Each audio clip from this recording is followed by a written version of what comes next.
Hello, my name is Mike Hetman, and welcome to another edition of CMS Forex News. Today is Friday, November 23rd, 2007. The dollar recovered today against the euro, pound, and Canadian dollar, but lost versus the yen. Let's recap on how these pairs and some others fared for the week.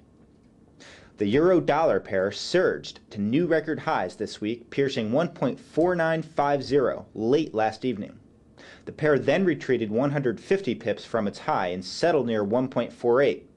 This puts the pair about 160 pips up for the week thanks to Tuesday's strong gains. The dollar fell this week on concerns that credit market losses will slow U.S. economic growth and that the Fed will respond by lowering rates.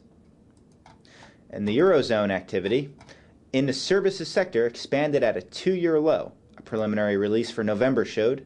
The drop from October was led by higher credit costs, a weak U.S. dollar, and record oil prices. Along with this release, manufacturing expansion showed an improvement from October, with the PMI index increasing to 52.6. The dollar gained on the pound overnight after the cable reached 2.0750 during Asian trading.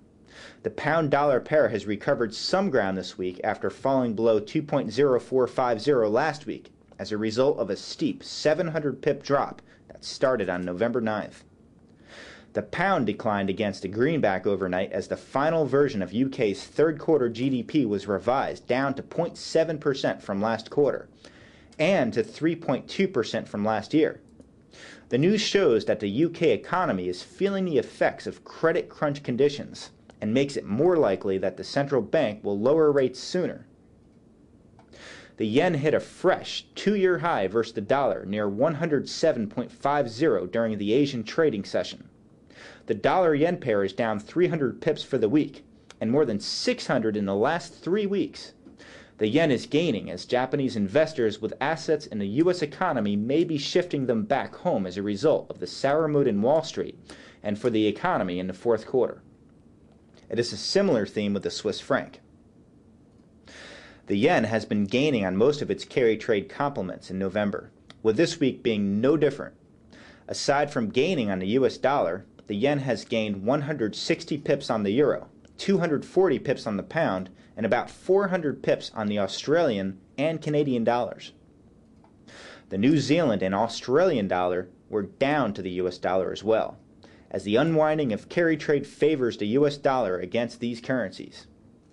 Risk aversion in the Forex markets has been a theme in the markets for the last 3 weeks. In this look at the Aussie versus the U.S. dollar, we see a decline of 190 for the week and a 620 pip decline from the high set 3 weeks ago. In a final look, the dollar versus the Canadian dollar, we see that the pair has entered a bit of consolidation this week, with resistance near 0.99. November has been a strong month for the greenback against its neighboring currency. It has managed to pare back most of October's declines, which amounted to around 800 pips. And that's it for this Friday recap. I'm Mike Hetman. Thank you for joining us here at CMSFX.com, and enjoy your weekend.